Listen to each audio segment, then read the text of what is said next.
तो आज हम स्टार्ट कर रहे हैं कि प्लैनेट्स जो हैं, 9 ग्रह हैं हमारे, वो उच्च और नीच के होते हैं, तो उनका क्या रिज़ल्ट मिलता है? तो उसके लिए जब ये से समझना बहुत आसान रहेगा आपके लिए कि आपके घर में अगर 3 या 4 कमरे हैं, तो एक रूम आपके लिए बहुत अच्छा होता है, जब भी आप उस रूम में जाते हैं तो आपको बहुत खुशी महसूस होती है, आपको एक पॉज़िटिव एनर्जी आती है, आपका मन करता है कि मैं उस रूम में ही रहूँ। और कोई एक रूम ऐसा है आपके घर का जिसमें जाते ही आपको नेगेटिव एनर्जी आती है कि मुझे ये काम नहीं करना है, ये रूम बिल्कुल भी अच्छा नहीं है, इसको मैं मेंटेन भी नहीं करना चाहती हूँ, मुझे मजबूरी में काम करना पड़ता है। ठीक है? ऐसे ही जब प्लैनेट अपनी उच्च राशि में होता है, तो उसके रिज़ल्ट हमें बहुत अच्छे मिलते हैं। और जब प्लैनेट अपनी नीच राशि में होता है, तो उसके रिज़ल्ट हमें नेगेटिव मिलते हैं, क्योंकि नीच राशि में जाके उसकी जो सोच होती है, वो नेगेटिव हो जाती है। जैसे कि उच्च और नीच से ही आप समझ रहे हैं, उच्च मतलब हाई बहुत अच्छा, तरक्की की तरफ, नीच मतलब नेगेटिव डाउन जा रहा है। तो प्लैनेट का उच्च और नीच होना अगर आपको दिख रहा है कि ये प्लैनेट इस घर में उच्च का है, तो मतलब उसके रिज़ल्ट आपको पॉज़िटिव मिलेंगे। अभी वो कौन से घर में है वो हम बाद में देखेंगे, ठीक है? हाँ,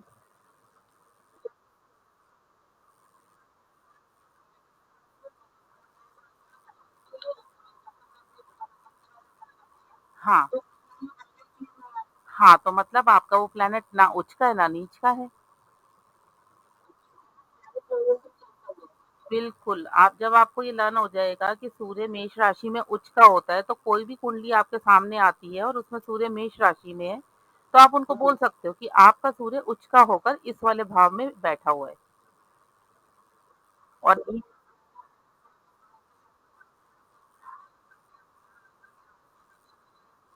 बिल्कुल, जब भी कोई कुंडली आपके सामने आएगी, तो सबसे पहले आप उसका लग्न देखेंगे, उसकी राशि देखेंगे, उसका नक्षत्र देखेंगे। उसके बाद नक्षत्र तो जब जन्म लेते हैं, हम जब कुंडली हमने बनाई थी, तब पिछली क्लास में है ना बताया था आपको। उसके बाद हाँ, बिल्कुल, बिल्कुल, बिल्कुल। उसके बाद फिर आप 9 ग्रहों की स्थिति देखेंगे कि कौन-सा ग्रह कौन से घर में बैठा है, किस राशि में बैठा है, उच्च का है या नीच का है या अपने मूल त्रिकोण राशि में बैठा है। ये सब चीज़ें आप उस समय पर देखेंगे, ठीक है? रश्मि 9 ग्रह होते हैं, 9 ग्रह एक राशि में उच्च के होते हैं, एक राशि में नीच के होते हैं, ठीक है? उच्च का मतलब उसकी प्लेसमेंट अच्छी है, वो आपको पॉज़िटिव रिज़ल्ट दे ठीक है ना? जैसे आप अपने बर्थडे, एनिवर्सरी, घर फैमिली में कोई अच्छा दिन आता है तो आप बहुत खुश हो जाते हो ना, तो एक एनर्जी आती है, आप एनर्जी के साथ काम करते हैं। ऐसे ही प्लैनेट जब उच्च का होता है, तो जिस भी घर में बैठा होता है, उससे रिलेटेड आपको अच्छे फल देता है। और वही प्लैनेट अगर नेगेटिव हो जाता है, यानी कि नीच का हो जाता है, तो उसके फल को वो नेगेटिव कर देता है। फॉर एग्ज़ाम्पल अगर मंगल आपका उच्च का होकर बैठा है, मंगल मकर राशि में उच्च का होता है और आपका मंगल मकर में बैठा है, तो आप बहुत मेहनती होंगे पॉज़िटिव वे में। आप पुलिस में जा सकते हैं, आप सेना में जा सकते हैं, आप आर्मी में जा सकते हैं, आप सेवा करेंगे, आप किसी की हेल्प की उम्मीद नहीं करेंगे। आपके अंदर खुद करने की क्षमता होगी और यही मंगल अगर आपका नीच का हो गया, तो ऐसी स्थिति में क्या है, मेहनती तो आप तब भी होंगे, पर वो नेगेटिव वे में हो जाएगा। आप लड़ाई झगड़ा करेंगे, आप गुंडागर्दी करेंगे, तो वो नेगेटिव वे में उसके रिज़ल्ट बढ़ जाएँगे, ठीक है? क्लियर समझ में आया उच्च का प्लैनेट और नीच का प्लैनेट? शुभी आपको क्लियर हुआ? सौम्या?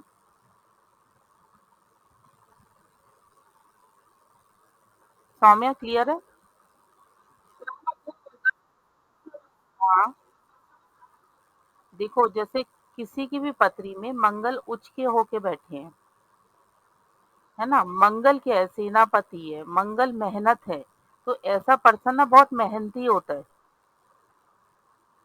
अब वो मेहनत किस चीज़ में करेगा, वो जिस भी फ़ील्ड में जाएगा ना, उसमें वो बहुत मेहनत करेगा। ऐसे लोग टिक कर नहीं बैठते हैं। कुछ ना कुछ उनको करना होता है। जैसे आपने देखा होगा कि सेना में जो सेनापति है, जो पूरी सेना को सँभालता है, उसके माइंड के ऊपर ही पूरी सेना काम करती है ना? तो ऐसे ही जब मंगल अच्छा है तो आप क्या फ़ील्ड चूज़ करेंगे कि आप पुलिस में चले जाएँगे, आप आर्मी में चले जाएँगे, आप नेवी में चले जाएँगे, आप अच्छे समाज सेवक बनेंगे, लोगों की हेल्प करेंगे। और यही मंगल अब अगर आपका नीच राशि में आ जाता है, तो यहाँ पर आपके थॉट नेगेटिव हो जाएँगे। छोटी-छोटी बातों पे झगड़ा करना, किसी के साथ भी अंडरस्टैंडिंग नहीं बन पाना, गुंडागर्दी में आ जाएँगे। आप कहीं पे जॉब कर रहे हैं तो अपने जूनियर को दबा के रखेंगे कि मेरा काम भी तू कर। तो वो थॉट जो होंगे ना वो नेगेटिव हो जाएँगे,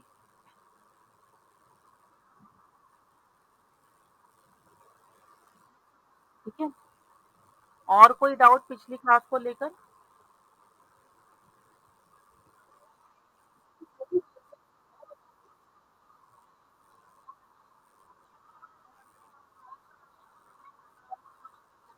हाँ, हाँ,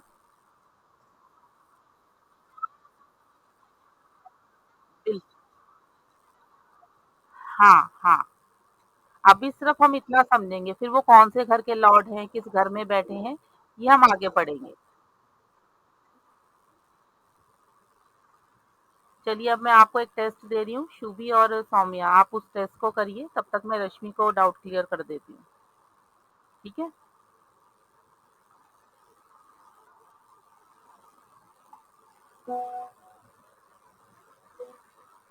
ग्रुप को खोलिए, आपको टेस्ट भेज दिया, आप दोनों टेस्ट करिए।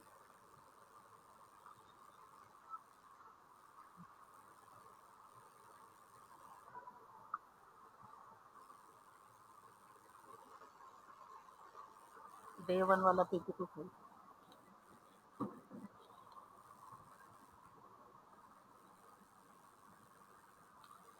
रश्मि,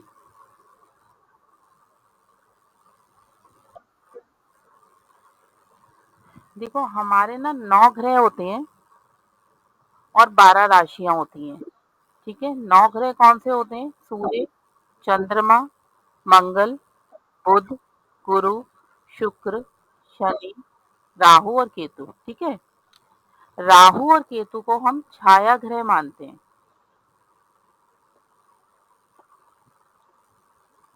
क्लियर? हमारे जीवन में जो भी हमारे साथ घटनाएँ घटती हैं, जब हम जन्म लेते हैं, जन्म लेते के साथ ही हमारा पूरा पास्ट, प्रेज़ेंट, फ्यूचर डिसाइड हो जाता है, ठीक है? हम पास्ट में क्या करके आए हैं, हमारा प्रेज़ेंट कैसा रहेगा और हमारा फ्यूचर कैसा होने वाला है। वो सब की जानकारी हम 9 ग्रह और 12 राशियों की प्लेसमेंट से जानते हैं, ठीक है? अब सूर्य क्या है? सूर्य मैं खुद हूँ। मेरी कार्य करने की क्षमता, मेरी एनर्जी जितनी भी है वो सूर्य है। मेरी फैमिली में मेरे फादर सूर्य हैं। अग्नि तत्व प्लैनेट है। जिनका सूर्य आपको बहुत अच्छा मिलेगा वो आपको गवर्नमेंट जॉब में मिलेंगे, हायर पोस्ट में मिलेंगे। और ऐसे लोग किसी के अंडर काम नहीं करते, उनकी पोस्ट ऐसी होगी कि उनके पास साइनिंग पावर होती है। आपने बहुत सारे जॉब वाले भी ऐसे देखे होंगे कि आपको ऐसा लगता है जैसे इस कंपनी के मालिक ही यही है। तो उनका सूर्य बहुत स्ट्रांग होता है। फैमिली में डिसीजन मेकर वो होते हैं, ठीक है? उसके बाद आता है चंद्रमा, यानी कि हमारा मन, हमारी बॉडी का 75% वाटर है। हमारे घर में जो मदर है वो चंद्रमा है। हमारा हमारा मन कैसा है? अगर आपकी हॉरोस्कोप में चंद्रमा बहुत अच्छा है, तो आप बहुत अच्छे स्वभाव के होंगे, कॉन्फिडेंस बहुत होगा आपके अंदर, डिसीजन लेने की क्षमता बहुत अच्छी होगी। और यही चंद्रमा आपका यदि वीक हो जाता है, तो आप टेंशन में, डिप्रेशन में, आप डिसीजन नहीं ले पाएँगे, ये काम मैं करूँ कि नहीं करूँ, हमेशा ऐसे स्थिति में रहेंगे।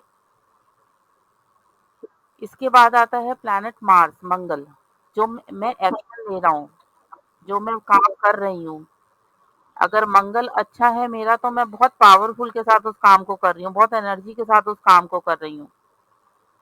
आपके घर में आपका बड़ा भाई मंगल है और यही मंगल अगर आपका डाउन चला जाता है, तो आप आलसी हो जाएँगे, अभी कर लूँगा, कल कर लूँगा। इसके बाद आता है जुपिटर। जुपिटर मतलब ज्ञान, आपका गुरु, आपका पैसा, आपकी शिक्षा, ये सब जुपिटर के अंडर आता है। जुपिटर वाले लोग ज्ञानी होते हैं, मतलब नॉलेज लेने की कोशिश करते हैं, तो ऐसे लोग ज़्यादातर क्या है कि टीचिंग लाइन में, प्रोफ़ेसर लाइन में, मोटिवेशनल स्पीकर, एस्ट्रोलॉजी में, इन सब में जुपिटर जिनका स्ट्रॉन्ग होता है, वो इस लाइन में आते हैं। और ऐसे लोग जिनका जुपिटर बहुत अच्छा होता है, वो किसी भी फ़ील्ड में हो, वो लोगों की हेल्प करने की कोशिश करते हैं और हमेशा अच्छी राय देते हैं कि सामने वाले पर्सन का भला हो।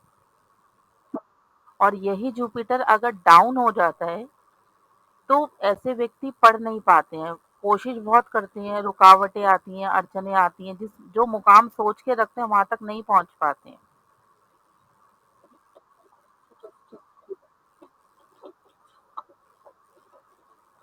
इसके बाद आता है वीनस। वीनस यानी कि शुक्र हमारी लग्ज़री। आप एक अच्छी लाइफ़ जीना चाहते हैं, आप चाहते हो मेरे पास सब कुछ अच्छा हो, वो वीनस है। जिनका वीनस बहुत अच्छा होगा, ऐसे लोग लग्ज़ूरियस लाइफ़ जीते हैं। उनको घूमने-फिरने का, खाने-पीने का शौक होता है।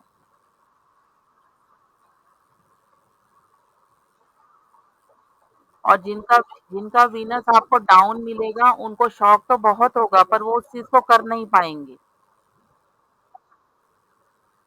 उसी तरीके से सैटर्न है, सैटर्न क्या है? न्याय है। आप क्या कर रहे हैं, वो सही होना चाहिए, आपकी मेहनत है। आप जो काम कर रहे हैं, डिसीज़न जितने भी वकील हैं, जज हैं, इस इन सबका सैटर्न स्ट्रॉन्ग होता है। न्यायप्रिय देवता हैं ये, मेहनत कराते हैं। मेहनत करा के फिर आपको फल अच्छा मिलता है। ठीक है? तो ये 7 ग्रह हैं और उसके बाद है राहु और केतु, ये दोनों छाया ग्रह में आते हैं, पर अपनी जगह इनकी इम्पोर्टेंस भी बहुत है। ठीक है? शुभी और सौम्य आप अपने आप को म्यूट कर लो। अच्छा, अभी मुझे आवाज़ आ रही थी कि टेस्ट है।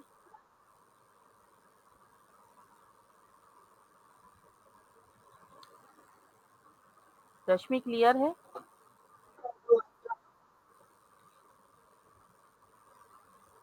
इसके बाद आती हैं 12 राशियाँ।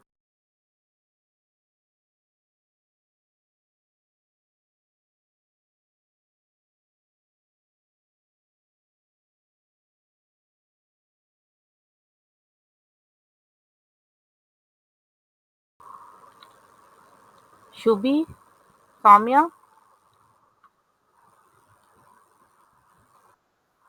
जो आपको टेस्ट दिया गया है ना, उसी के अंदर ही आपको आंसर फिल करना है।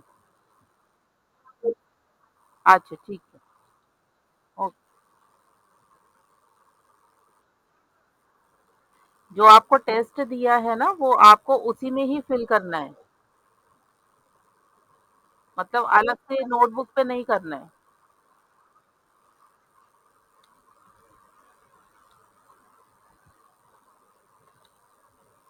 रश्मि, इसके बाद आती हैं 12 राशियाँ। ठीक है? राशियों के ये सीक्वेंस है जैसे कि लिखे हुए आपको दिख रहे हैं। 1 नंबर पे मेष राशि है, 2 नंबर पे वृष राशि है। आप रीड करो।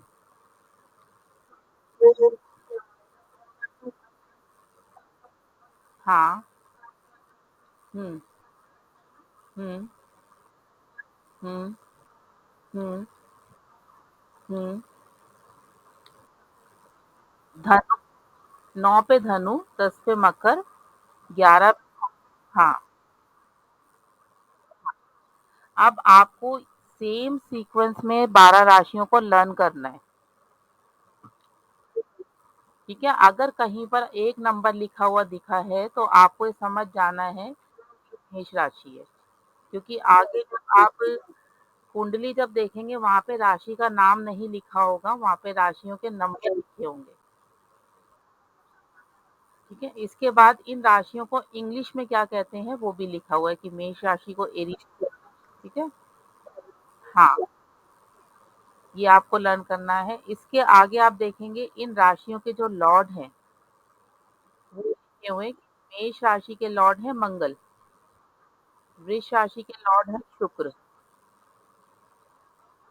हाँ, कर्क के चंद्रमा, हाँ, सिंह राशि के सूर्य, हाँ, हुँ, बिल्कुल। हाँ, कुछ ग्रहों को 2-2 राशियाँ मिली हुई हैं, ठीक है? जैसे मंगल के हैं 1 नंबर और 8 नंबर दोनों के जो स्वामी हैं वो मंगल हैं, ठीक है? 3 नंबर और 6 नंबर जो है उनके बुध हैं। 10 और 11 नंबर राशि है उन दोनों के ही स्वामी शनि, ठीक है? ठीक है? तो आप हाँ, हाँ। तो अब आपको ये लर्न करना है कि ये 12 राशियाँ इस सीक्वेंस में हैं और इनके स्वामी ग्रह ये हैं। इसमें कोई डाउट? इसके बाद आ जाता है जो हमारे ये 9 ग्रह हैं, इन 9 ग्रह में ये किस घर में उच्च के होते हैं, किस घर में नीच के होते हैं, जो हमने स्टार्टिंग में सुना, जो शुभी और शनि को डाउट है उच्च और नीच ग्रह में, ठीक है? तो सूर्य मेष राशि में अगर आपकी कुंडली में या आप जिसकी भी कुंडली देख रहे हैं, उनकी कुंडली में सूर्य 1 नंबर में लिखे हैं, तो आपको ये समझ जाना है कि ये इस व्यक्ति की जन्म पत्री में सूर्य उच्च का है। अगर वही सूर्य अगर 7 नंबर में लिखे किसी भी हाउस में, आपको समझ जाना है कि इस व्यक्ति की कुंडली में सूर्य नीच का है, ठीक है? ऐसे ही अगर चंद्रमा उनका 2 नंबर में लिखा है, 2 नंबर राशि में चंद्रमा है, तो मतलब चंद्रमा उच्च का है। और अगर 8 नंबर में है, हाँ, तो ये आपको ऐसे लर्न करने में ईज़ी रहेगा जब आप सीक्वेंस में राशियों को लर्न कर लेंगे। ऐसे ही मंगल मकर राशि में उच्च के होते हैं और कर्क राशि में नीच के होते हैं। बुध कन्या राशि में उच्च के होते हैं और मीन राशि में नीच के होंगे। गुरु बृहस्पति कर्क में उच्च के हैं, मकर में नीच के हैं। शुक्र मीन राशि में उच्च के हो जाते हैं और कन्या राशि में नीच के होते हैं। शनि तुला राशि में उच्च के होते हैं और मेष राशि में नीच के होते हैं, ठीक है? ये आपको लर्न करना है इसको कि कौन-सा प्लैनेट किस राशि में उच्च का होता है, किस राशि में नीच का होता है। जब हम प्रेडिक्शन स्टार्ट करेंगे उसमें इन सब चीज़ों का बहुत महत्व होगा। आपकी प्रेडिक्शन की एक्यूरेसी जभी आएगी जब आपको ये चीज़ें क्लियर हो जाएँगी, ठीक है? अब ये हमारे नक्षत्र भी बताऊँगी, पहले आप दिखाओ। देखो रश्मि ये हमारी जन्म पत्री के 12 घर हैं। कुंडली लग्न चार्ट तो आपने देखा ही होगा ना?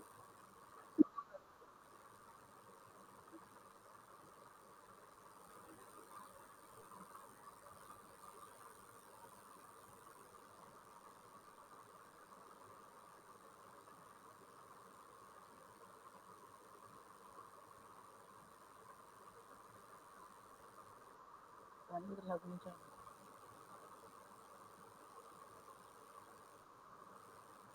जब भी आप कुंडली खोलते हैं उसमें सबसे पहला पेज होता है लग्न चार्ट का, ठीक है? जहाँ पे आपको प्रथम भाव लिखा हुआ दिख रहा है, इसको बोलते हैं लग्न। यहाँ आपकी जन्म पत्री में लग्न लिखा होगा या इसको हम इंग्लिश में बोलेंगे तो फर्स्ट हाउस बोलेंगे, ठीक है? ये हमें बताता है कि हमारा नेचर कैसा है, हम खुद कैसे हैं या आप जिनकी भी जन्म पत्री देख रहे हो उनका नेचर कैसा है। फर्स्ट हाउस हमें बताता है स्वभाव के बारे में, उसके बाद है सेकंड हाउस, जहाँ पे लिखा हुआ है द्वितीय भाव। ये आपको इसी सीक्वेंस में समझना है कि कौन सा घर कहाँ पर है। इसी सीक्वेंस में आप चलेंगे। ये फर्स्ट हाउस, ये सेकंड हाउस, ये थर्ड हाउस, ये फोर्थ हाउस, ये फिफ्थ हाउस, ये सिक्स्थ हाउस, ये सेवेंथ हाउस, ये एट्थ हाउस, नाइन्थ हाउस, ये 10th हाउस, 11th हाउस और ये 12th हाउस। ये जन्म पत्री के 12 घर हैं। 12 घरों के सीक्वेंस फिक्स्ड है। अगर मैंने बोला रश्मि फोर्थ हाउस कहाँ पर है, तो आप कैसे काउंट करेंगे? फोर्थ हाउस कौन सा है इस लग्न कुंडली में? बिल्कुल। और 10th हाउस कौन सा है? बिल्कुल। मतलब आपको ये क्लियर हो गया? है ना? अब कोई भी पत्री अगर आपके सामने है और आपको मैंने बोला कि इसका ये वाला हाउस कौन सा है, तो आपको क्लियर हो जाएगा कि मुझे ये हाउस देखना है। सपोज मैंने आपको बोला आप अपनी पत्री में देखो आपके नाउ 9th हाउस में कौन सी राशि और कौन से ग्रह हैं, तो आप इजीली देख सकते हो। है ना? चलिए, ये भी आपको क्लियर हो गया। अब हम आ जाते हैं हमारे 27 नक्षत्र। जब हम जन्म लेते हैं, ठीक है, जन्म लेने पर हमारी राशि, हमारे ग्रह और हमारे नक्षत्र फिक्स्ड हो जाते हैं कि हमने किस नक्षत्र में जन्म लिया है। तो 27 नक्षत्र होते हैं। नक्षत्रों के भी सीक्वेंस सेम है। अश्वनी, भरणी, कृत्तिका, रोहिणी, मृगशिरा, आद्रा, पुनर्वसु, पुष्य, अश्लेषा, मघा, पूर्वा, उत्तरा, हस्त, चित्रा, स्वाति, विशाख, अनुराधा, ज्येष्ठा, मूल, पूर्वाषाढ़ा, उत्तराषाढ़ा, श्रवण, धनिष्ठा, शतभिषा, पूर्वा भाद्रपद, उत्तरा भाद्रपद, रेवती। ये 27 नक्षत्र हैं। इनके साथ एक नक्षत्र और है जो बहुत ही शुभ नक्षत्र है, जिसका नाम है अभिजीत।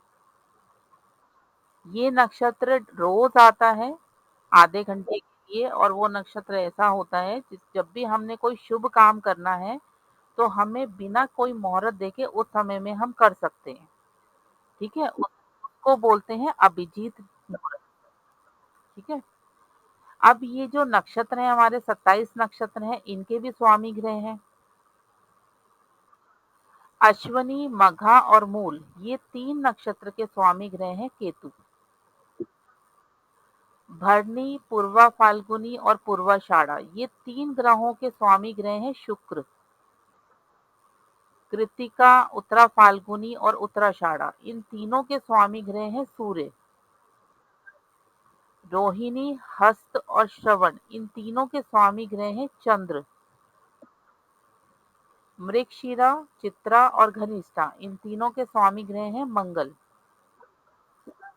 आद्रा, स्वाति और शतभिषा, इन तीनों के स्वामी ग्रह हैं राहु। पुनर्वसु, विशाखा और पूर्वा भाद्रपद, इन तीनों के स्वामी ग्रह हैं गुरु। पुष- पुष्य, अनुराधा और उत्तरा भाद्रपद, ये तीनों के स्वामी ग्रह हैं शनि। अश्लेषा, ज्येष्ठा और रेवती, ये तीनों नक्षत्रों के स्वामी ग्रह हैं बुध। इनको भी आपने इसी सीक्वेंस में लर्न करना है और स्वामी। हाँ, जब आप जन्म पत्री बनाते हैं तो वहां पर आपको फर्स्ट पेज में सारी डिटेल मिलती है कि आपकी कौन सी राशि है, उस राशि के स्वामी कौन है, नक्षत्र कौन सा है, नक्षत्र के स्वामी कौन है। ठीक है। अब इसमें से कुछ नक्षत्र ऐसे हैं, आपने सुना होगा किसी के यहाँ संतान हुई और वो गंडमूल की पैदाइश है, तो वो कैसे पता चलता है? वो भी हमें पता चलता है जब हम नक्षत्र देखते हैं कि बच्चे का जन्म किस नक्षत्र में हुआ है। तो उससे हमें पता चलता है कि ये बच्चा गंडमूल की पैदाइश है या नहीं। ठीक है? इसमें कोई डाउट? हाँ, हाँ, हाँ, हाँ, बिल्कुल। अब जो जन्म पत्री के 12 घर होते हैं, उनसे हम क्या देख सकते हैं? हाँ, हाँ, बताओ शुभी?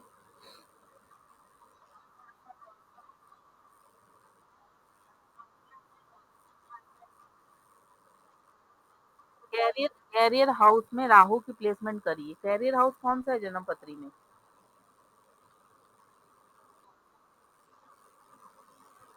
कैरियर हम कौन से घर से देखते हैं? हमने लास्ट क्लास में पढ़ा था ना? नहीं।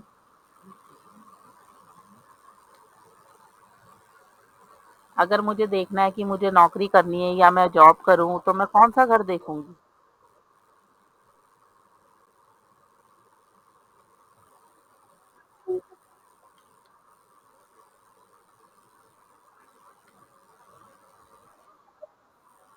सौ नहीं, नहीं, नहीं। सौम्य तुम बताओ, सौम्य अनम्यूट करो।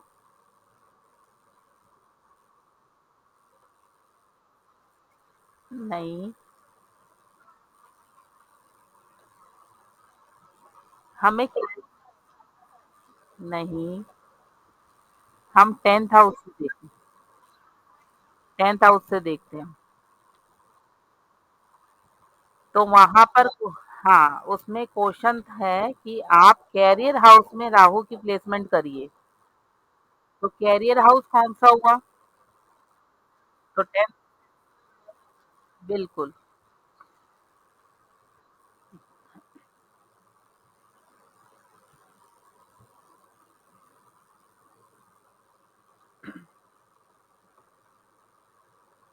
रश्मि, ये जन्म पत्री के 12 घर हैं, ठीक है? ये फर्स्ट हाउस है, लग्न है, इसे असेंडेंट भी कहते हैं, ठीक है? 1 नंबर लिखा है, तो कौन-सी राशि है ये? हाँ, अब आपको कुंडली में वहाँ नाम नहीं लिखा होगा, वहाँ पर नंबर लिख से मिलेंगे और किसी-किसी घर में ग्रह भी लिखे होंगे, ज़रूरी नहीं है सभी घरों में लिखे मिलें। किसी घर में 1 ग्रह की प्लेसमेंट होगी, तो हो सकता है किसी ग्रह में 2 ग्रह हों, तो किसी में 4 ग्रह भी हो सकते हैं, ठीक। अब ये जानेंगे हम ये 12 घर जो हैं, इन 12 घर से हम क्या जान सकते हैं, ठीक है? हमें नेचर जानना है, तो वो हम इस घर से जानेंगे, फर्स्ट हाउस से। ये हमारा सेकंड हाउस है। सेकंड हाउस से हमारे पास पैसा कितना रहेगा, सेविंग्स हम किस तरीके से कर पाते हैं, हमारा घर कैसा होगा, हमारी आइज़, वो हम सेकंड हाउस से देखते हैं। अगर आपको आँखों की प्रॉब्लम हो रही है, तो आप सीधा-सीधा सेकंड हाउस पे आ जाएँगे। उसपे कौन से ग्रह बैठे हैं, कौन से ग्रहों की दृष्टि है, वो सब आप सेकंड हाउस से देखेंगे। जन्म पत्री का थर्ड हाउस, हमारी मेहनत जो हम काम कर रहे हैं, उसका हमें क्या फल मिलेगा, वो हमें जन्म पत्री का तीसरा घर बताएगा, थर्ड हाउस। हमारे बड़े भाई-बहन, वो हमें थर्ड हाउस बताएगा। अगर ये बहुत अच्छा है, तो हमारे रिलेशन हमारे बड़े भाइयों से अच्छे रहेंगे। रिलेशन अच्छा नहीं है, ग्रह अच्छे नहीं है, तो रिलेशन भी अच्छे नहीं रहेंगे। हमें हमारी मेहनत का फल नहीं मिलेगा। बहुत सारे लोग आपने ऐसे देखे होंगे जो कहते हैं मैं बहुत मेहनत करता हूँ, पर मुझे रिजल्ट नहीं मिलता। तो वो हमारी मेहनत कैसी रहेगी, वो ये घर बताएगा। ये फोर्थ हाउस है, माता का घर है, हमारी मेहनत है, प्रॉपर्टी है, हमें हमें जीवन में सुख कैसा मिलेगा, वो सब ये घर बताएगा। हाँ, प्रॉपर्टी आप अपने जीवन में बनाओगे कि नहीं, आपकी अपनी कन्विंस होगी कि नहीं, मदर के साथ रिलेशन कैसे रहेंगे, ये सब आप इस घर से देखोगे।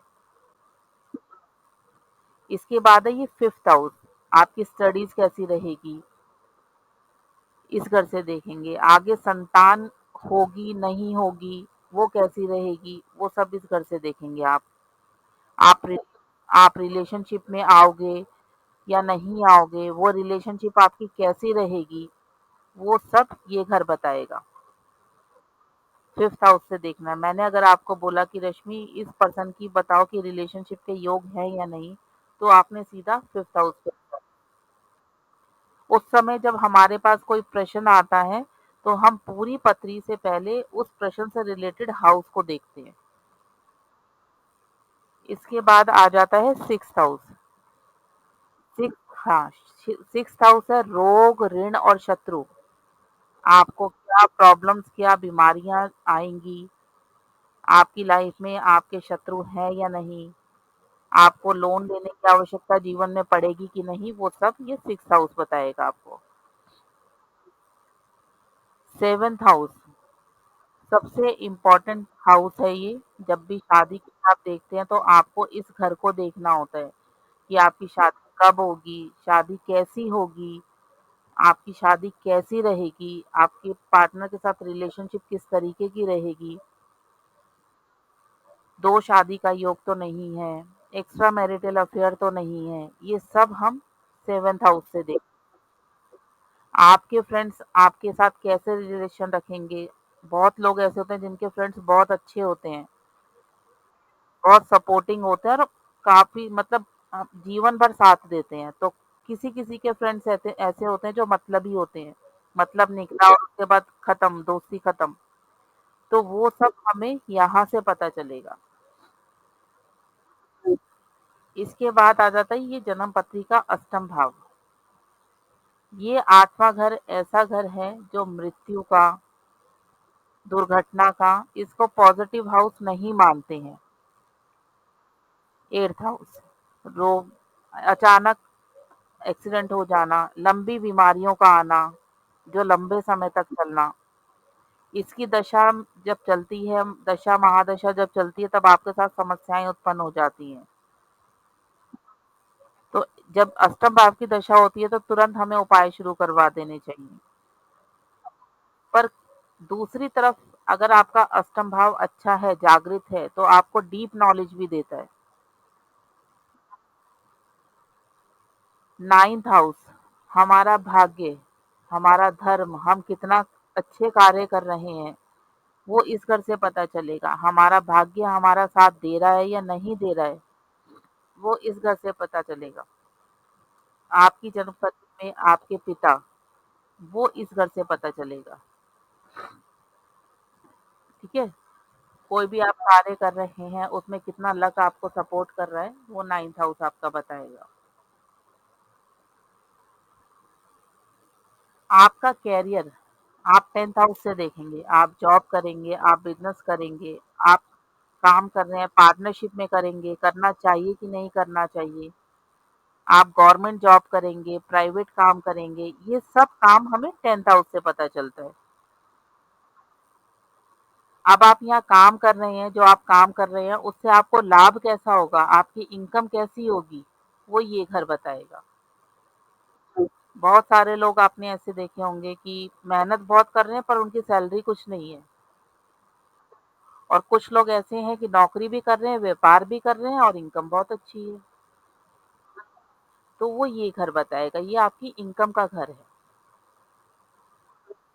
इसके बाद ये 12th हाउस है, जो आपने सब कमाया वो खर्च कहाँ पर होगा। ये ये घर कैसा है, ये आपके खर्चे बताएगा। कोई कोर्ट केस चल रहा है तो वो ये बताएगा। विदेश जाओगे या नहीं जाओगे, वो ये वाला घर बताएगा। आपके ऊपर कोई लंबी बीमारी, हॉस्पिटलाइज ना होना पड़े, वो ये सब इस घर से हमें पता चलेगा। ठीक है? तो ये 12 घर हैं। ये 12 घर से हम क्या जान सकते हैं, ये आपको क्लियर हो गया है। कोई डाउट?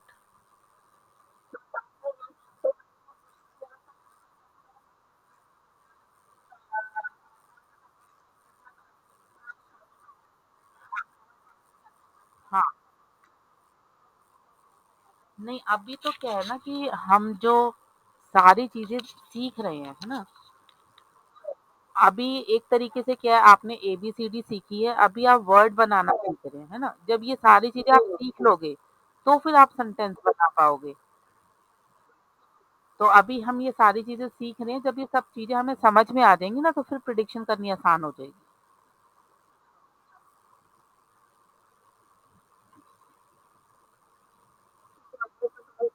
आया ना? अब इसको आपने लर्न करना है, माइंड में बैठाना है कि कौन-सी चीज़ कैसे चल रही है।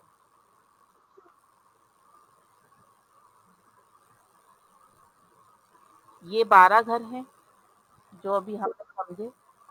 अब इन 12 घर में 12 के 12 घर तो अच्छे नहीं होते हैं ना, इसमें कुछ घर बहुत अच्छे हैं, तो कुछ घर बहुत खराब है। तो कभी ये जन्म पत्री का जो आप येलो पोर्शन देख रहे हैं, हाइलाइट हुआ हुआ है, जहाँ केंद्र लिखा है,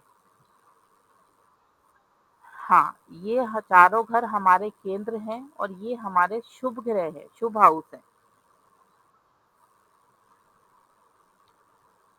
1, 4, 7 और 10 ये हमारे केंद्र हैं और 1, 5 और 9 ये हमारा त्रिकोण है। आपको ये माइंड में बैठाना है, अगर मैंने आपसे बोला कि केंद्र हाउस कौन-सा है, तो आपको बताना है first house, fourth house, seventh house और 10th हाउस ये हमारा केंद्र है। और ये 1, 5 और 9 ये आपका त्रिकोण है। जन्म पत्री का third house, sixth house, eighth house और 12th हाउस ये हमारे त्रिक भाव हैं, पॉजिटिव नहीं होते हैं। अभी हमने पढ़ा ये रोग ऋण शत्रु का घर है सिक्स्थ हाउस। तो अगर इसकी आपकी महादशांतर दशा आएगी तो ऐसे में क्या होगा? आपको कर्जा लेना पड़ जाएगा, बीमारियां आ जाएंगी, अचानक ही शत्रु खड़े हो जाएंगे। तो ये सब पॉजिटिव नहीं है ना हमारे लिए। तो ये त्रिक भाव है। क्लियर? ये बैठाना है आपने कि ये 12 घरों में से ये वाला घर अच्छा है और ये वाला घर अच्छा नहीं है। केंद्र की दशा चलेगी, पॉजिटिव है, त्रिकोण की दशा चलेगी, पॉजिटिव है। हाँ, उस समय आपको संभल जाना है, आपको देखना है कि इनके स्वामी कहाँ बैठे हैं, महादशा अंतरदशा क्या चल रही है, उसके अकॉर्डिंग फिर रेमेडी स्टार्ट करनी है।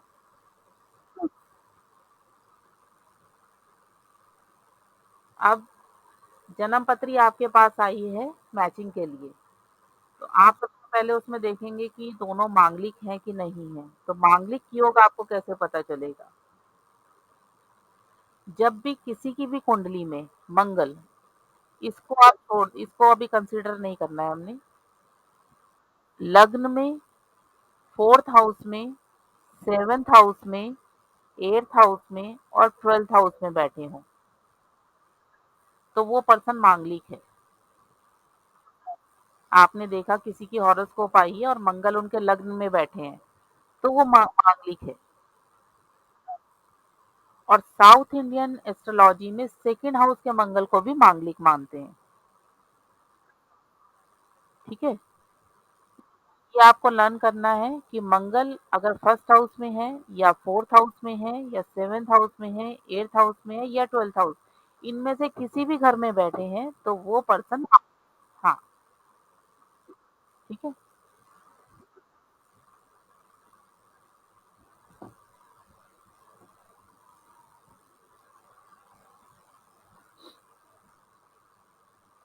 अब आपने जन्म पत्री में देखा कि ग्रह अच्छा है या नेगेटिव है या ग्रह कमजोर है, तो आप उनको रेमेडी क्या देंगे, क्या उपाय करेंगे? अगर किसी का सूर्य वीक है,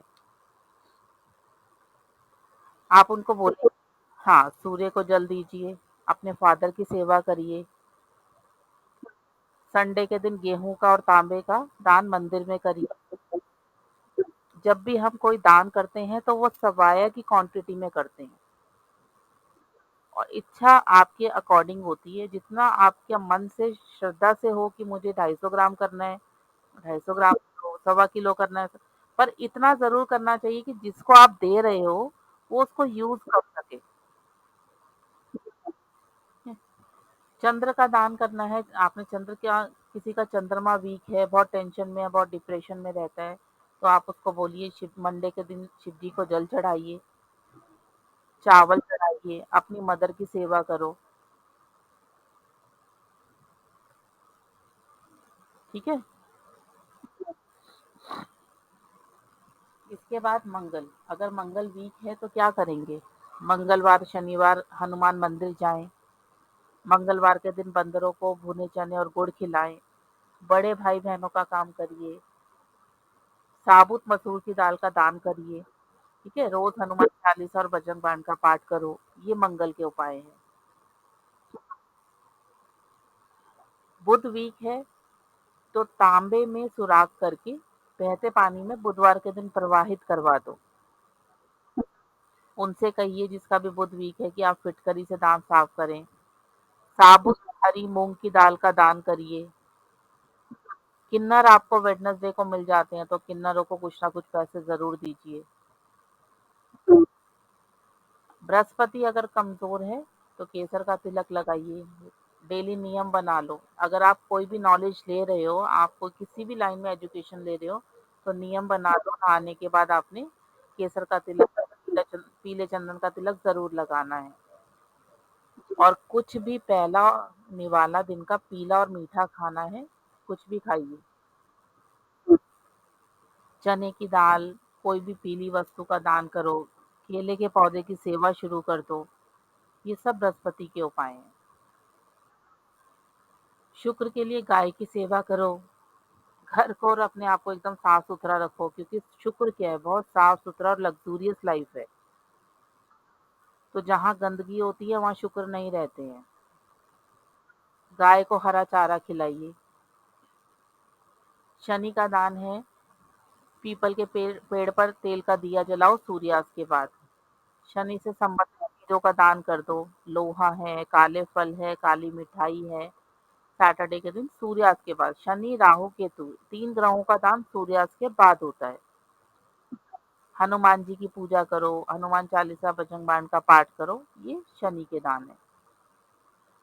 राहु के लिए अगर किसी का राहु खराब है तो आप उसको कह सकते हैं जौ का दान करिए, मूली का दान करिए, सरसों का दान करिए, ये राहु के दान है।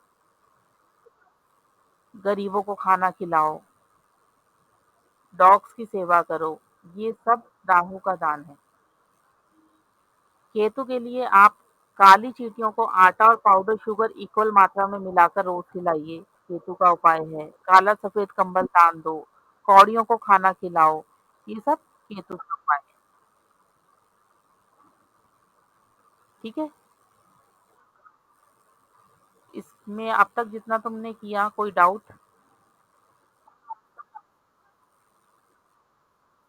हाँ, इनको आप लर्न कर लेना।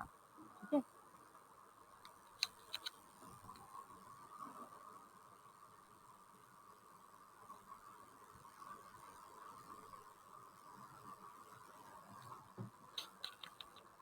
आप जैसे ही ग्रह और राशियां बैठा लेंगे ना माइंड में, तो वो सब चीजें आपको क्लियर हो जाएगी।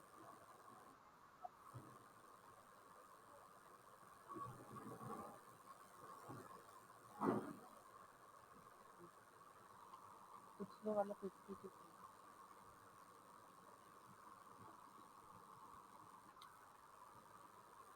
शुभी और सौम्य टेस्ट हो गया आपका? जो भी पिछले राशियों के पिछले वाला हो गया आपका टेस्ट? हाँ जी। अच्छा ठीक है, लिख लो, लिख लो। हाँ हाँ हाँ। तो आज वाला नहीं, अभी पिछले से क्लास में।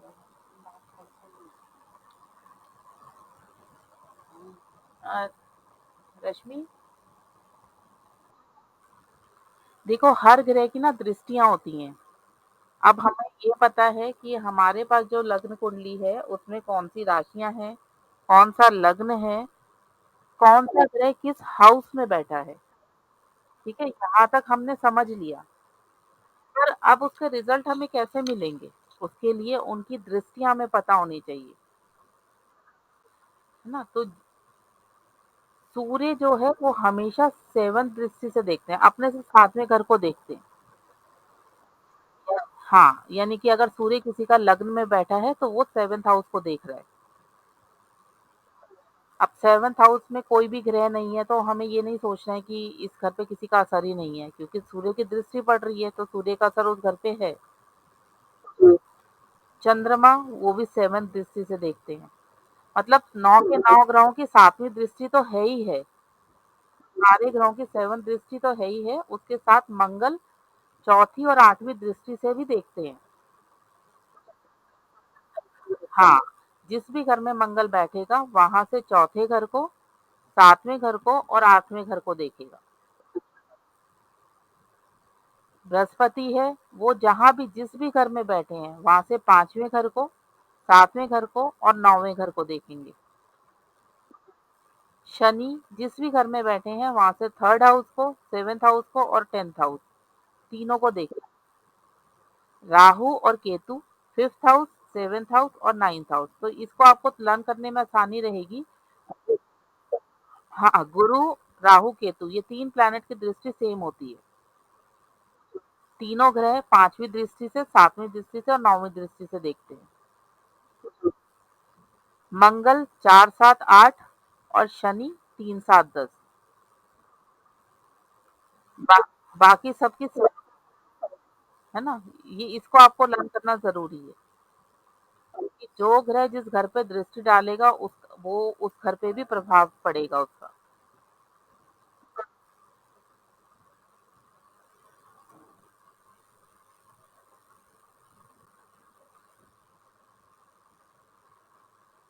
इसमें कोई डाउट?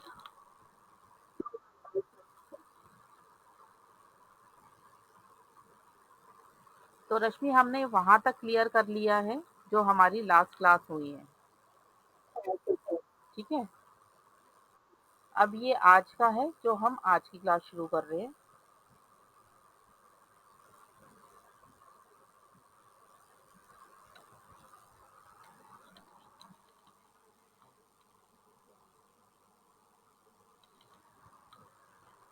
शुभी और सौम्या,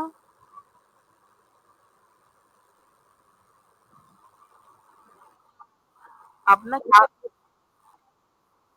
कोई बात नहीं, मुझे आप बाद में सेंड कर देना, अभी ये स्टार्ट कर लेते हैं, ठीक है? मैं आराम से चेक कर लूंगी आप दोनों का टेस्ट।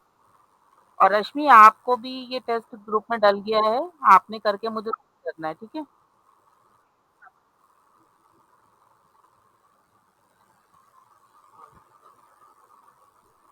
शुभी और सौम्या दृष्टियां क्लियर है 9 ग्रहों की?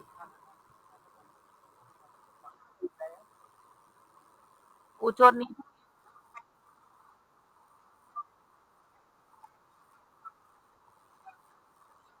अच्छा, हाँ।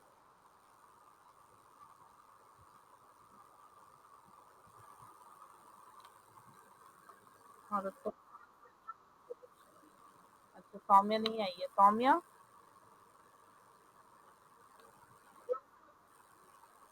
अभी टेस्ट ना आप ये क्लास के बाद फिल करके दे देना। अभी क्लास ले लेते हैं, टाइम काफी हो गया, ठीक है? एक हॉरोस्कोप खोल लो।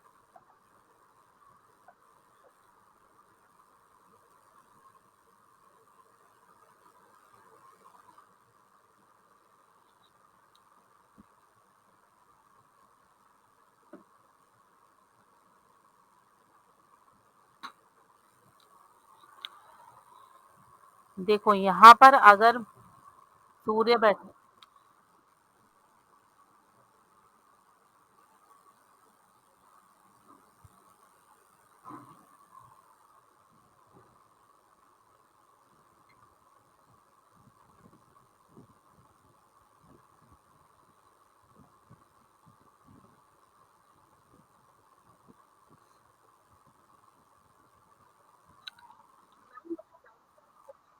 हाँ हाँ बिल्कुल पूछिए।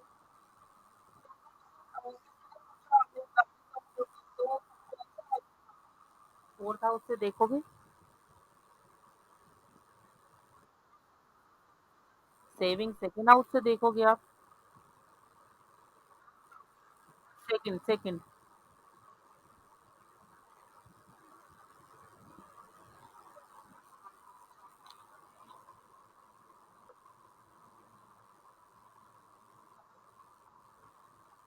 हमने पढ़ा ये सूर्य है, हॉरोस्कोप में फर्स्ट हाउस में बैठे हैं, तो ये अपने से 7वीं दृष्टि देखेंगे, तो हम काउंट कैसे करेंगे? 1, 2, 3, 4, 5, 6, 7, यानी कि सूर्य की दृष्टि इस घर पे भी पड़ रही है।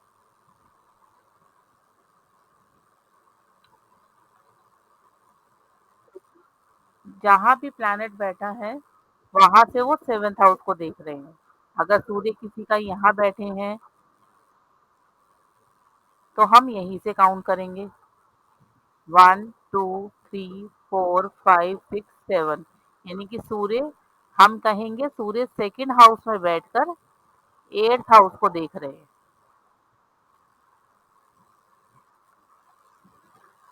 अब शुभी मुझे बताओ, किसी का चंद्रमा 4th हाउस में बैठा है, तो कौन से घर को देख रहे हैं? इसकी इनकी दृष्टि काउंट करके बताओ।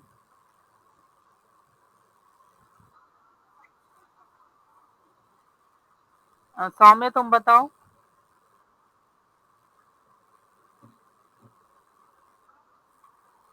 4th हाउस में चंद्रमा बैठे हैं, तो उनकी दृष्टि कौन से हाउस पे पड़ रही है? और रश्मि तुम भी काउंट करके बताओ। 11th house. कैसे? हम, हाँ तो काउंट करो। 1, 1। बिल्कुल, बिल्कुल, प्लैनेट जहाँ बैठा है वहीं से ही आप काउंट करेंगे। हमने पढ़ा ना, ये फर्स्ट हाउस है। तो जब आप काउंट करेंगे 3, 4, 5, 6 और 7। बिल्कुल। ठीक है, 7th दृष्टि आपको समझ में आ गई। अब किसी का मंगल यहाँ पर बैठा है, तो यहाँ से वो कौन कौन सी दृष्टि थी मंगल की? हाँ, तो अब हम यहीं से काउंट करेंगे। 1, हाँ, 1, 2, 3, 4, मंगल की दृष्टि पड़ी इस पर। उसके बाद कौन सी दृष्टि है? अब यहाँ से आगे चलेंगे, 5, 6, 7, यानी कि मंगल 3rd हाउस। उसके बाद कौन सी है? हाँ, तो 8th का मतलब मंगल 4th हाउस को भी देख रहा है। ये मंगल की 3 दृष्टि पड़ी, यानी कि मंगल बैठ के, मंगल का प्रभाव इस घर पे भी पड़ रहा है, इस घर पे भी पड़ रहा है और इस घर पे भी पड़ रहा है। समझ में आ गया दृष्टि कैसे देखते हैं? क्लियर करो।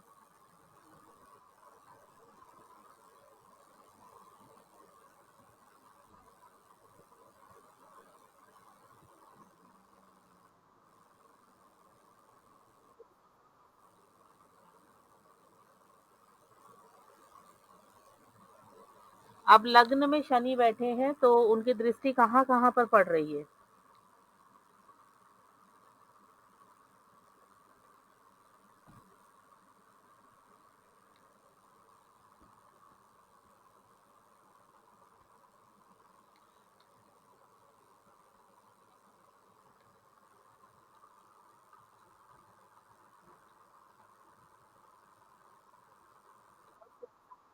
लग्न में शनि बैठे हैं, तो इन ये किस किस घर को देख रहे हैं?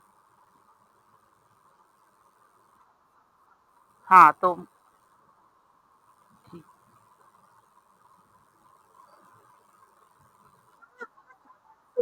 हाँ, हाँ, बिल्कुल।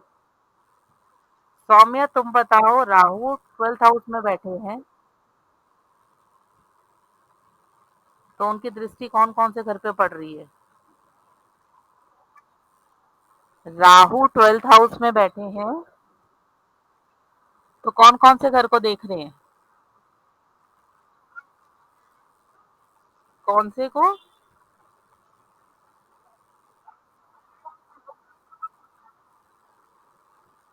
हम्म। आप बताओ।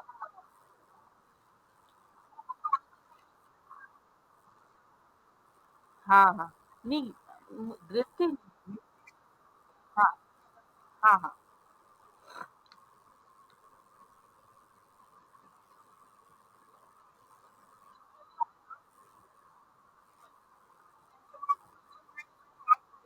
हाँ।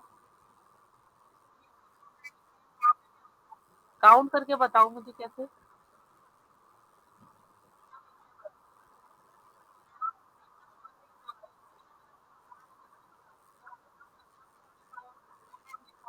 हाँ।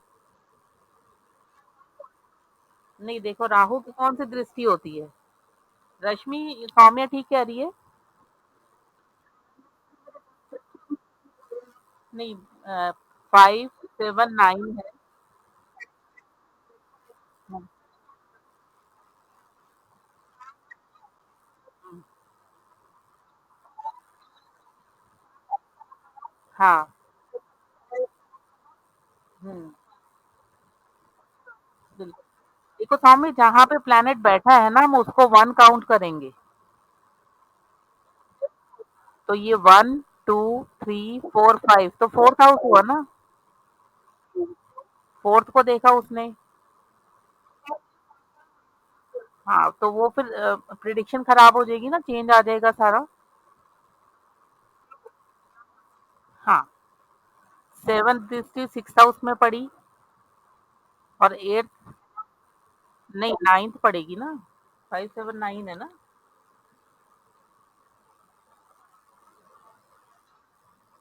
क्लियर?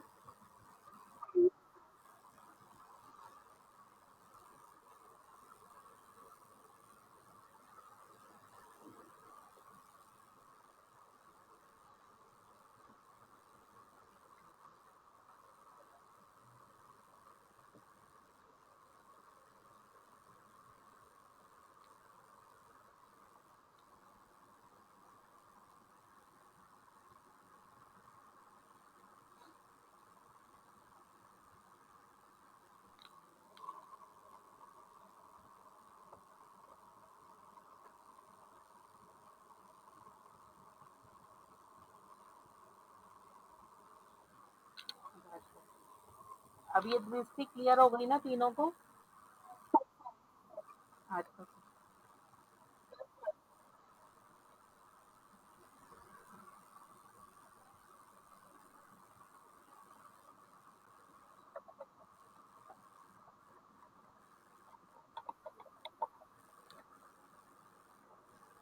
अब जो हमारे 9 ग्रह हैं, उनका अपना एक कलर भी होता है। उनकी अपनी एक डायरेक्शन भी होती है। सूर्य का लाल रंग होता है, और सूर्य की डायरेक्शन है ईस्ट, हमेशा पूरब से निकलते हैं ना सूर्य। अगर आपका सूर्य खराब है तो ऑटोमेटिकली आपकी ईस्ट डायरेक्शन खराब हो जाएगी।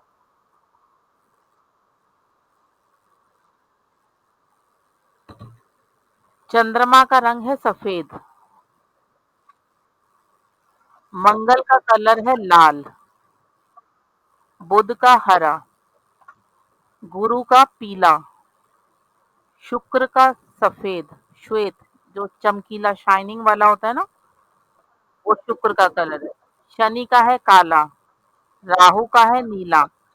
और केतु का होता है जैसे सतरंगी कलर होता है। ये इनके कलर्स हैं। सूर्य की डायरेक्शन है ईस्ट। चंद्रमा की है नॉर्थ वेस्ट। मंगल की है साउथ। बुध बुध की है नॉर्थ।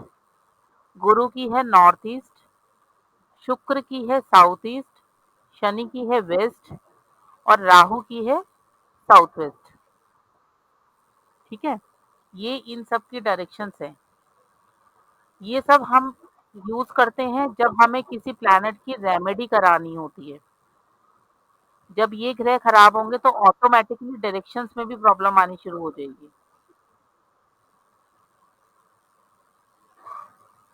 अब आप किसी की हॉरोस्कोप देख रहे हैं, एक प्लैनेट की जो डिग्री होती है वो 30 डिग्री तक का प्लैनेट होता है।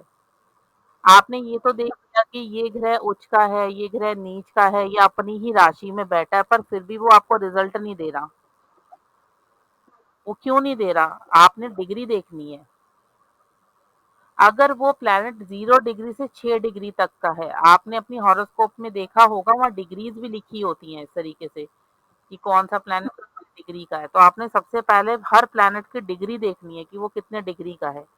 अगर वो 0 से 6 डिग्री का है, यानी कि वो प्लैनेट एक बच्चा है, बाल्यावस्था में है, तो उसका रिज़ल्ट आपको सिर्फ़ 25% मिलेगा। और अगर वो प्लैनेट 6 डिग्री से 12 डिग्री के बीच का है, उसके वहाँ पर 7 डिग्री लिखी है, 8 लिखी है, 10 लिखी है, 12 लिखी है, तो वो कुमार अवस्था में है। तो भी वो आपको 50% रिज़ल्ट देगा, 100% रिज़ल्ट नहीं देगा। अगर वो प्लैनेट आपका 12 से 18 डिग्री का है, तो वो यंग है, युवावस्था में है, तो वो अपना पूरा रिज़ल्ट देगा, 100% रिज़ल्ट देगा। अगर वही प्लैनेट आपका 18 से 24 डिग्री में है, तो वो वृद्धावस्था में, जैसे एक बूढ़ा व्यक्ति होता है ना, उसके पास ज्ञान तो बहुत होता है पर कार्य करने की क्षमता नहीं होती उसकी, तो वो आपको ज्ञान दे सकता है पर वो भाग-दौड़ नहीं कर सकता। तो ऐसी स्थिति में भी आपको रिज़ल्ट नहीं मिलेगा। और अगर कोई भी प्लैनेट की डिग्री 24 से 30 है, तो वो प्लैनेट मृतावस्था में है, जैसे एक मृत व्यक्ति होता है, उसका रिज़ल्ट उसको नहीं मिलेगा। आपने ये देखा कि आप डिग्री देखना भूल गए कि किसी का सूर्य अपनी राशि में बैठा है या चंद्रमा अपनी राशि में बैठा है, पर वो तो 28 डिग्री का है, 30 डिग्री का है, तो मृतावस्था में आपको रिजल्ट देगा कैसे? तो आपने सब, जब आप जन्म पत्री देख रहे हैं, आप योग देख रहे हैं, स्थिति देख रहे हैं, तो उसके साथ साथ आपने डिग्री भी जरूर देखनी है कि उस ग्रह की डिग्री कितनी है। उससे आपके माइंड में आ जाएगा कि ये प्लैनेट कौन सी स्टेज में है।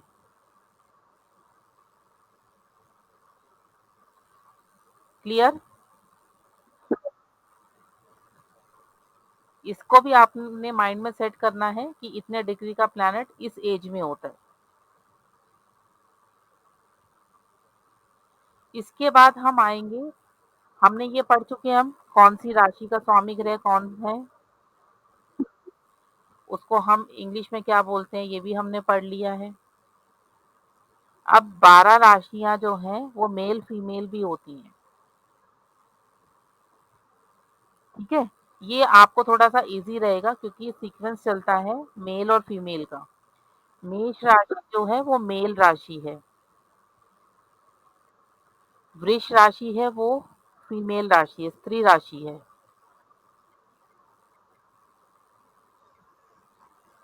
मिथुन राशि, हाँ, पूछो सौम्य।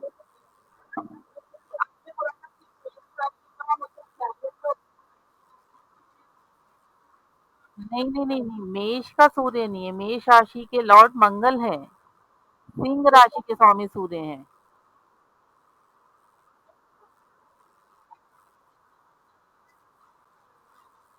ये ये देखो, इधर देखो,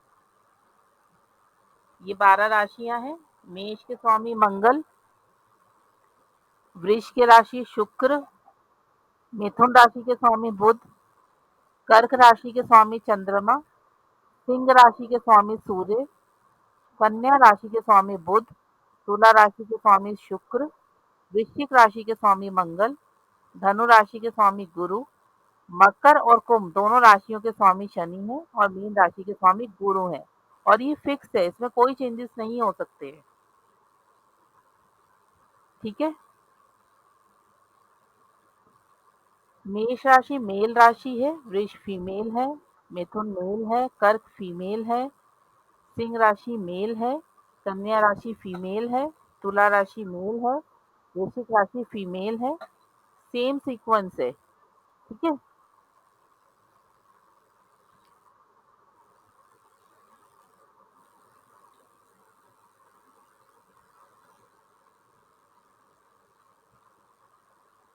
उसी तरीके से इन राशियों का एक नेचर भी होते हैं। मेष राशि क्या है? चर राशि। चर राशि मतलब जिनमें ठहराव नहीं है। स्थिर राशि मतलब जिसमें ठहराव है। ये आगे जब हम और चीज़ें प्रिडिक्शन में जाएँगे ना, वहाँ पर इन सब चीज़ों का बहुत वैल्यू है, कि कौन-सी राशि कैसी राशि है। द्विस्वभाव राशि मतलब ड्यूल पर्सनैलिटी, जिनमें दोनों चीज़ें मिलेंगी। चर की क्वालिटी भी मिलेगी, स्थिर की क्वालिटी भी मिलेगी। तो ये भी आपको लर्न करना है। मेष राशि चर राशि है, वृषभ राशि है वो स्थिर राशि है। इस मतलब डिसीज़न पक्का। और चर राशि मतलब डाउटफुल, करूँ कि नहीं करूँ। दी स्वभाव मतलब कर भी लेते हैं, कर लेना चाहिए कि नहीं करना चाहिए, ठीक है? हाँ, बिल्कुल। उसी तरीके से ये 12 राशि इनके अपने तत्व ही हैं। किसका अनम्यूट कर लो।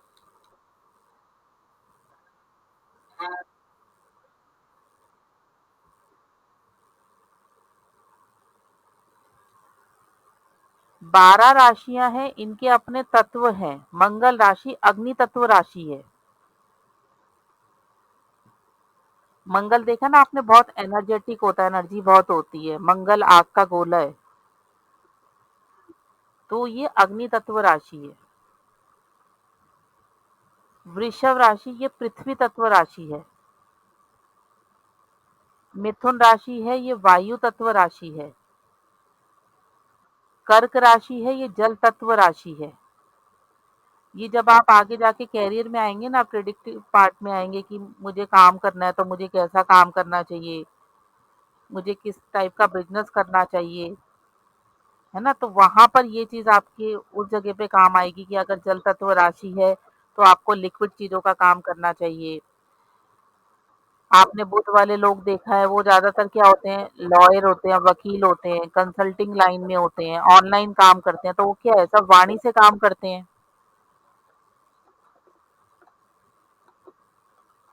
तो वो वायु तत्व राशि है। सूर्य देखा आपने, सूर्य भी अग्नि है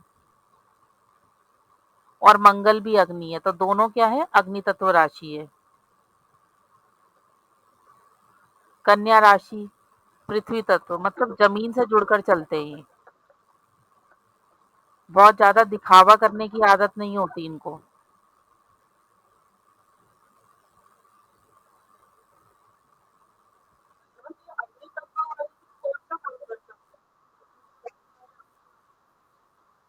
हाँ, अग्नि तत्व वाले मतलब जिसमें मेहनत ज्यादा करनी होती है, पुलिस है, नेवी है, आर्मी है, हाई पोस्ट, बड़े बड़े डिसीजन लेना। तो इनके ऊपर सब कुछ छोड़ देना, जो इन्होंने कह दिया वो सब करेंगे कि हाँ, मतलब ठीक बोला इन्होंने, जो भी डिसीजन लिए ठीक लिए।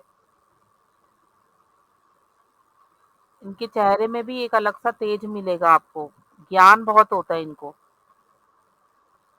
बैठ नहीं सकते ये लोग, कुछ ना कुछ काम करना है। पृथ्वी तत्व वाले होते हैं जैसे जमीन से रिलेटेड काम करना। इनको बहुत ज्यादा घूमने फिरने का शौक नहीं होता। इनको एक जगह पे बैठा के आप कितना भी काम करा लो।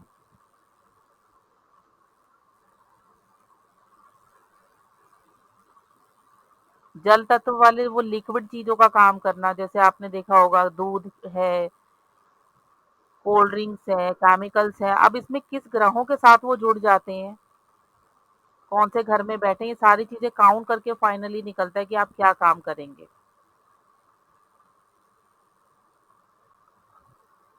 ठीक है,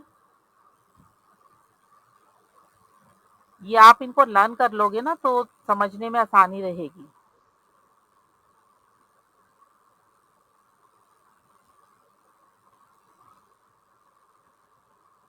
आज का जो हमारा टॉपिक था वो था ग्रहों का एक्सपेक्ट और कंजक्शन। ग्रहों की दृष्टियां और उनकी युतियां। दृष्टि हमने पढ़ ली है। अब आपने देखा होगा कि जन्म पत्री में युति भी होती है, मतलब सूर्य बुध एक साथ बैठे हैं किसी की पत्री में, किसी की पत्री में मंगल बुध एक साथ बैठे हैं, किसी घर में शनि राहु एक साथ बैठ गए हैं। गुरु चंद्रमा एक साथ बैठे हैं, तो उनका हमें क्या फल मिलता है? कुछ ग्रहों का एक साथ बैठने से राजयोग बन जाता है। कुछ ग्रह हाँ, ये कॉम्बिनेशन होते हैं। अब जैसे ये है बुध और सूर्य, अगर आपके किसी जन्म पत्री में बुध और सूर्य एक साथ बैठे हैं, तो वो बुध आदित्य योग बन जाता है। ठीक है, ज्योतिष में वो बुध आदित्य योग बन जाता है और ये बहुत अच्छा योग माना जाता है। जब बुध आदित्य योग बन जाता है तो ऐसे लोग ज्ञानी होते हैं, एजुकेशन इनकी बहुत अच्छी होती है, क्योंकि सूर्य और बुध की युति बहुत अच्छी मानी जाती है। गुरु और चंद्रमा की युति हो जाए जन्म पत्री में, तो ये भी बहुत अच्छा योग माना जाता है। इसको हम गज केसरी योग कहते हैं। और अगर ये योग प्रॉपर तरीके से बन गया है तो ये राजयोग माना जाता है। ऐसे लोगों के पास कभी धन की कमी नहीं होती है।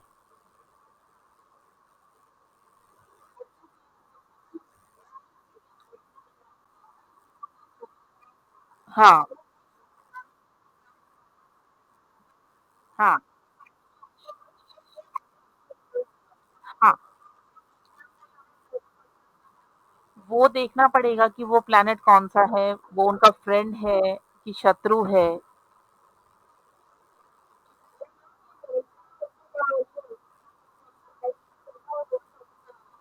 हाँ, बिल्कुल।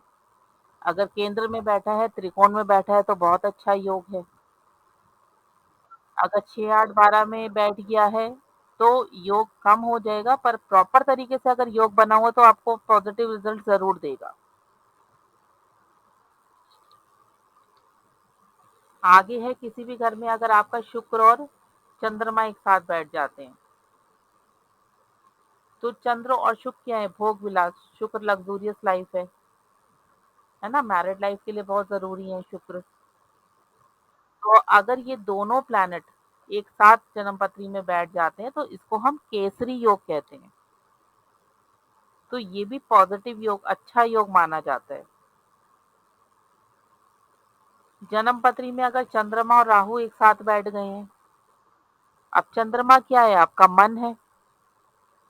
और राहु क्या है?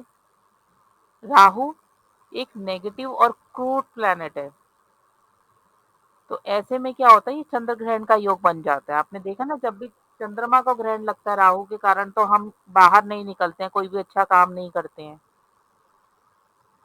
तो ये चंद्र ग्रहण का योग बन जाता है और ये शुभ योग नहीं है। ऐसे में उस पर्सन को हमेशा कुछ ना कुछ परेशानी और समस्याएं चलेंगी।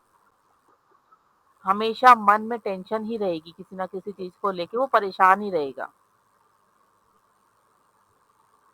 सूर्य और केतु अगर एक साथ बैठ जाते हैं, तो केतु भी एक क्रूर ग्रह है, अशुभ ग्रह है।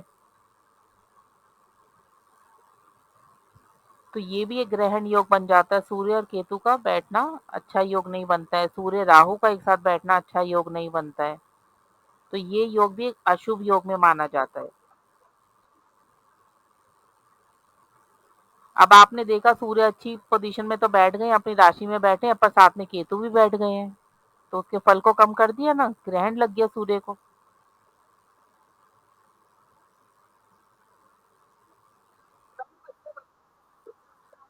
हाँ,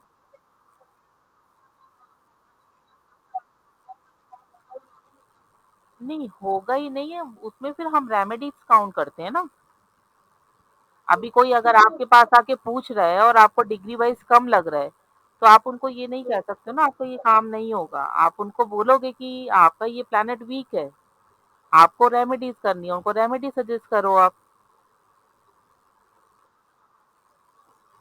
हाँ, तो आप जब रेमेडी सजेस्ट करोगे तो उनका वो काम होगा।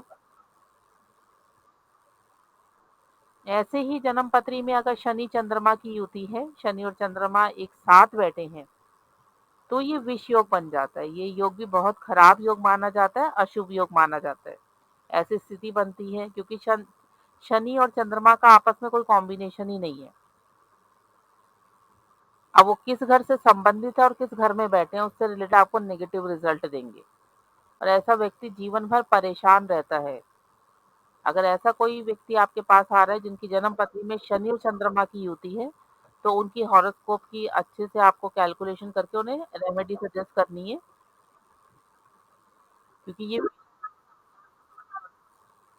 आपकी जन्म पत्री में है। चलो आगे पढ़ेंगे फिर। हाँ, तो आगे डिस्कस करेंगे फिर इसको हम। अब आपकी जन्म पत्री में सूर्य और शुक्र किसी भी हाउस में एक साथ बैठ गए हैं, तो ऐसी स्थिति में सूर्य क्या है? पॉजिटिव है। और ये अगर किसी कोई पर्सन ऐसा है जो मैरिड है या मैरिड लाइफ को लेकर पूछ रहा है, तो मैरिड लाइफ में प्रॉब्लम क्रिएट कर देते हैं सूर्य शुक्र का एक साथ बैठना।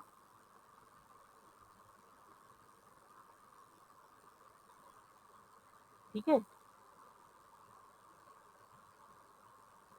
शादी उनकी देर से होगी, मैरिड लाइफ अच्छी नहीं रहेगी, आपस में अंडरस्टैंडिंग अच्छे से नहीं होगी, और शुक्र से संबंधित प्रॉब्लम्स भी क्रिएट हो जाएंगी।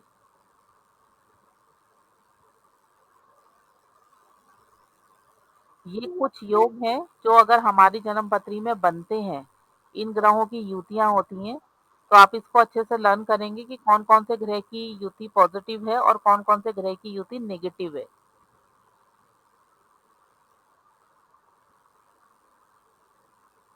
ठीक है। शुभी, सौम्य और रश्मि।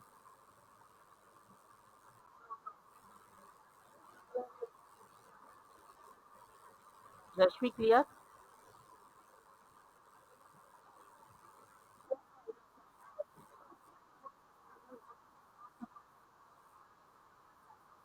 हाँ, उसमें पॉजिटिव और नेगेटिव प्लैनेट देखेंगे हम कि क्या पॉजिटिव है, कौन से प्लैनेट नेगेटिव है, उसके अकॉर्डिंग रिजल्ट मिलेगा। वो घर किसका है, जिस घर में वो बैठे हैं वो किसका घर है, कौन सा घर है, ये जब हम प्रिडिक्शन शुरू करेंगे तब। अभी हम सब जोड़ रहे हैं। जब हमें ये सब चीजें जब हम जोड़ना सीख जाएंगे तो प्रिडिक्शन आप खुद करेंगे। ठीक है। अब आप तीनों ने टेस्ट करके मुझे भेजना है।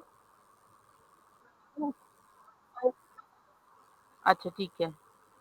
और जो आज हमने पढ़ा है इसको आपने अच्छे से लर्न करना है।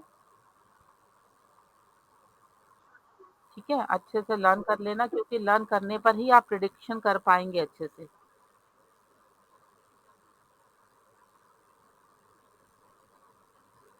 रश्मि क्लियर हो गया सब? ठीक है, आप लर्न कर लेना। अब हमारी क्लास होगी परसों। हाँ हाँ, पीडीएफ शेयर हो जाएगा। ठीक है, कोई डाउट हो, कुछ समझ में नहीं आ रहा हो तो व्हाट्सएप पे मुझे मैसेज कर देना। ठीक है। चलिए फिर परसों की क्लास में मिलते हैं। अच्छे से लर्न करना। All the best. जय माता दी।